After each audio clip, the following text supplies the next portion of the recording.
প্রতিটি শিশুর জীবনেই অন্নপ্রাশন হলো একটি বিশেষ অনুষ্ঠান। এই অন্নপ্রাশন আধ্যাত্মিকভাবে তো বটেই, এছাড়াও বাবা মা এবং শুভাকাঙ্ক্ষীদেরও ভাব আবেগ আনন্দ সবকিছুই মিশে রয়েছে এই অনুষ্ঠানটিকে কেন্দ্র করে।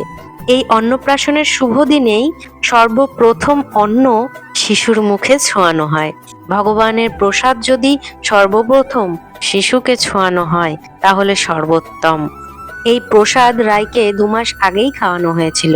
যেহেতু রায়ের দাদু অসুস্থ ছিলেন, এই জন্য আমরা আর তখন কোনো অনুষ্ঠান করার মতন পরিস্থিতিতে ছিলাম না।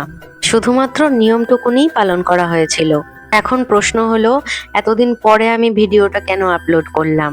ওই যে বললাম, রায়ের দাদু অসুস্থ ছিলেন এবং তারপর থেকে অনেক ঘটনা ঘটে গেছে, এই কারণে আর ভিডিওটি দেওয়ার মতন মন মানসিকতা ছিল না। তবুও আপনারা সকলে যেহেতু আমার পরিবার, যেহেতু আমার শুভাকাঙ্ক্ষী, এই কারণে রায়ের জীবনের একটা গুরুত্বপূর্ণ দিন আপনাদের সাথে শেয়ার না করে থাকতেই পারলাম না।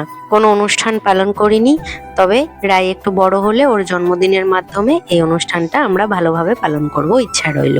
আপনারা রায়কে আশীর্বাদ করবেন।